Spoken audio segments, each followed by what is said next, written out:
Welcome to another deep dive. We take a stack of information today. It's a rich set of sources on Krungthai Card, KTC, and we really unpack the key insights. We're zeroing in on KTC's Q20 2025 earnings. It's definitely one of Thailand's most watched stocks.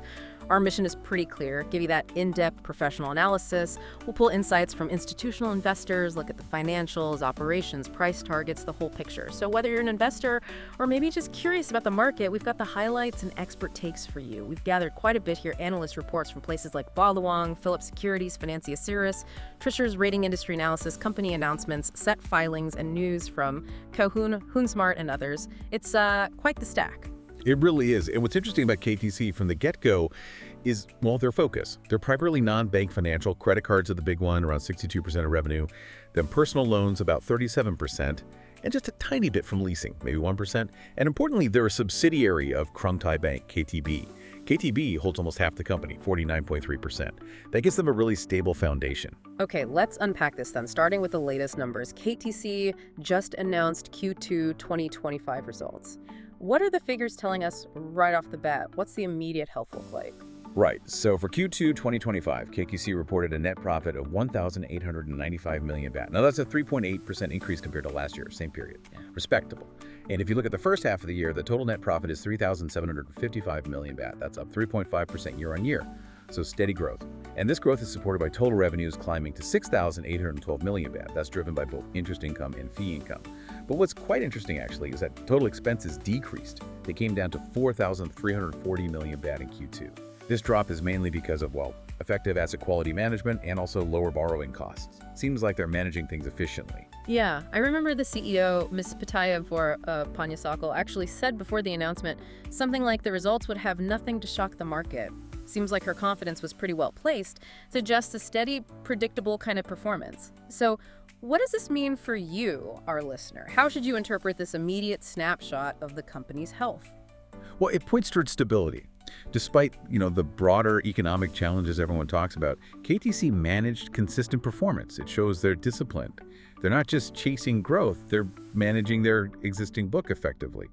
For you, that means the company seems focused on stability and risk control, which is pretty reassuring in uncertain times. Okay, but top-line numbers, they only tell part of the story, right? Especially for a financial firm. Yeah. Asset quality is absolutely critical. So how is KTC managing its loan portfolio?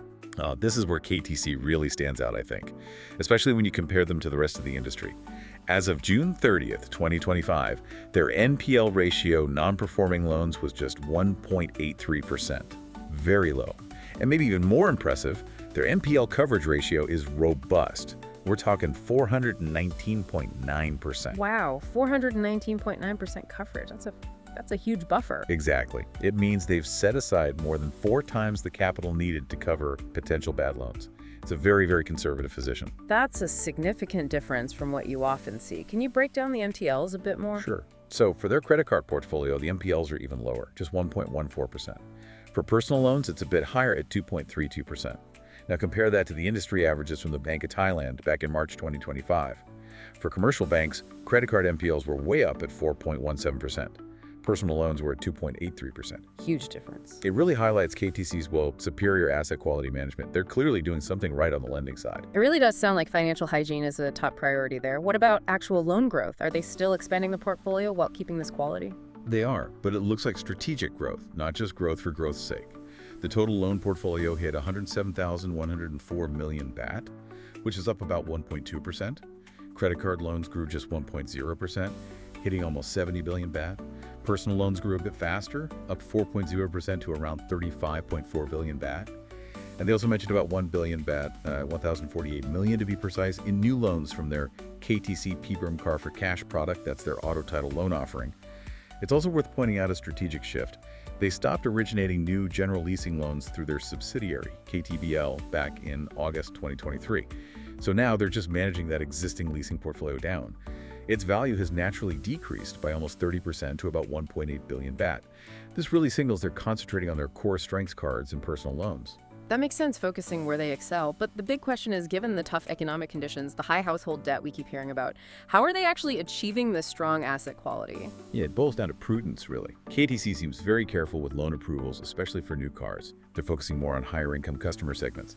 Their strategy seems to emphasize quality over just grabbing volume. That's fundamental for sustainable growth, especially now. They're being selective. Okay, let's zoom out a bit then.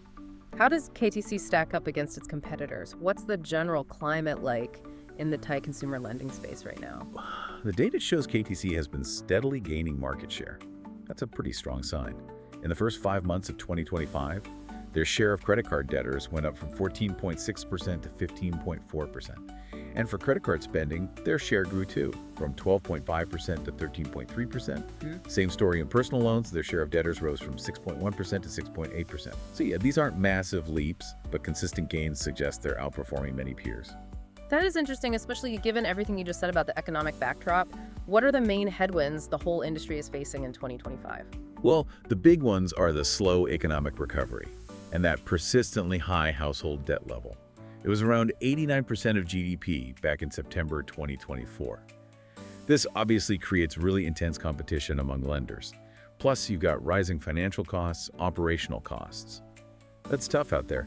Although it's worth noting that non-banks, like KTC, often tend to manage NPLs better than traditional banks. Oh, why is that? Generally, they have a bit more operational flexibility. They can be more nimble in debt restructuring and collections.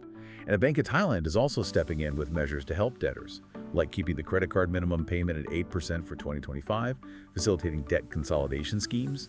KTC is actively participating in these, like the Kunsu Rao Choi project. But importantly, they stated they don't expect these support measures to significantly hit their bottom line. Right, which speaks again to their resilience and maybe that buffer they've built. Exactly. So for you, the listener looking at the sector, KTC seems to be navigating these headwinds quite effectively, carving out a stronger position. Okay, now, we absolutely have to talk about something that really caused a stir recently, that dramatic drop in KTC's stock price. This is where it gets really interesting, separating fundamentals from market noise. What exactly went down there? Right, that was quite something. On June 23rd, 2025, KTC stock just plunged, fell over 14% in a single day on really high trading volume. And the main reason as it emerged was a forced sale. A major individual shareholder, Mr. Mongkol Pakichuatana, had used a large block of his KTC shares as collateral for margin loans with several brokers. Ah, margin call. Precisely. When the stock price dropped sharply, those brokers triggered forced sales to cover the shortfall. We're talking about 195 million shares being dumped onto the market. That's about 7.56% of KTC's total shares. This massive selling pressure pushed the price down to an 8-year low, actually 21.8 year event.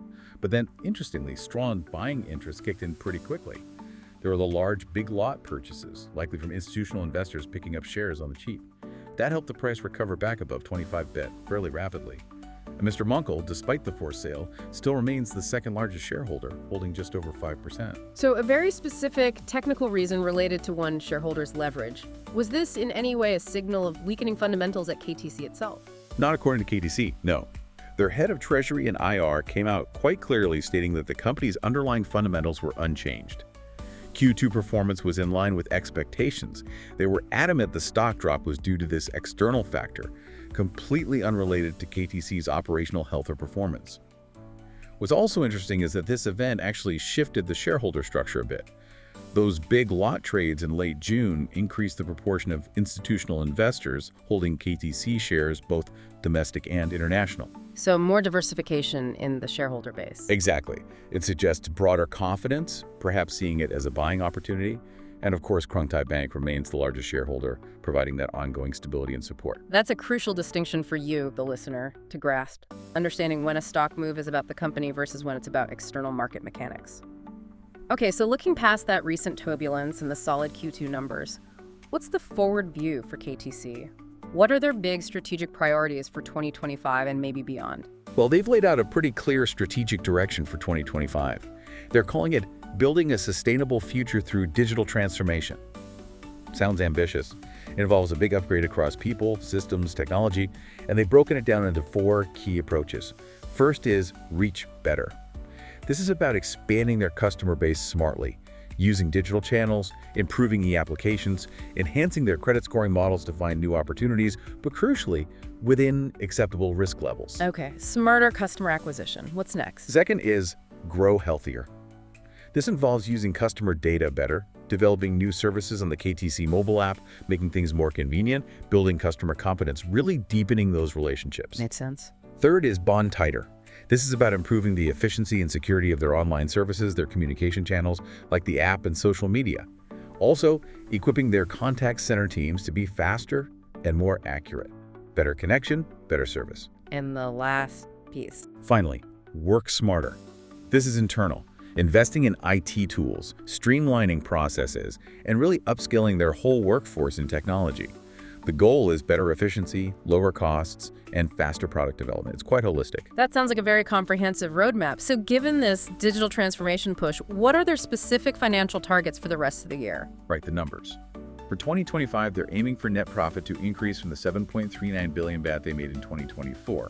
They're projecting total loan portfolio growth of around 4 to 5%. Importantly, they want to keep that NPL ratio at or below 2.0%, maintaining that strong asset quality discipline. For credit cards, they expect spending to grow by 10-12%, aiming for over 320 billion baht in total spend. And they want to acquire 250,000 new card members, focusing on higher income folks, earning 50,000 baht or more, and also first jobbers. On the personal loan side, they're looking at 3% growth for their KTC Proud Cash cards and aiming for 3 billion baht in new loans for the KTC P-Berm Car for Cash product. Now, to fund all this growth in the digital investments, they plan to raise about 15 billion baht in long-term debt. That will also cover around 13 billion baht in debt that's maturing. But their liquidity position looks strong. They have coverage of 2.2 times for that maturing debt, so funding shouldn't be an issue. Okay, and how are the analysts reacting to this outlook now, especially after that forced sell event shook things up? Has it changed how they value KTC? It's definitely created a bit of a mixed picture, but the trend seems increasingly optimistic, actually. You do have some firms like Wilon Securities, for example, who've slightly trimmed their earnings estimates, maybe down 4-8% per year, citing the slower economic outlook. Boluang even has a sell rating, targeting 18 baht, worried about slower recovery and potentially lower return on equity, or ROE. However, many other analysts are now upgrading their recommendations to buy. Okay, so why the upgrades? They largely see KTC as significantly undervalued, especially after that forced sell incident knocked the price down so much. They're pointing out that it's trading below its historical average PE ratio, price to earnings, and also below its average P-book value. Price to book. Right, PE and P-book. For listeners maybe less familiar, that essentially means... Good point. So PE ratio basically tells you how much the market is willing to pay for each brand of the company's profit. A lower PE compared to its history, or peers, can suggest it's cheap. And P-book compares the stock price to the company's net asset value on its balance sheet. Again, trading below its average might signal it's undervalued relative to its assets. So the consensus, or the average target price from about 13 brokers, is currently around 37.50 baht.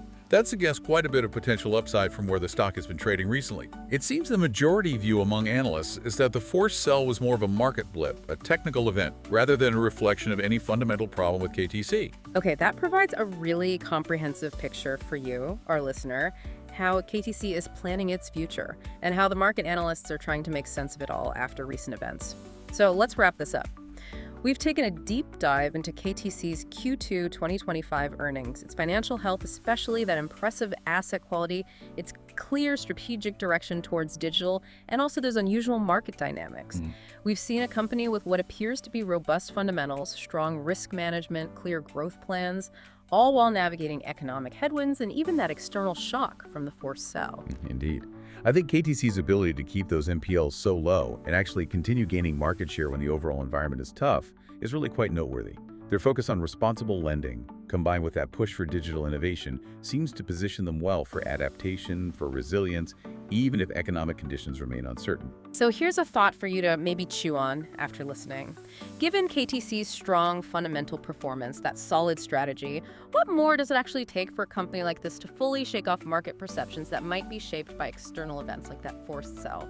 Is it just a matter of time and consistent delivery, or is there something else involved? We encourage you to consider KTC's resilience, its forward-looking approach as you evaluate all this information for yourself.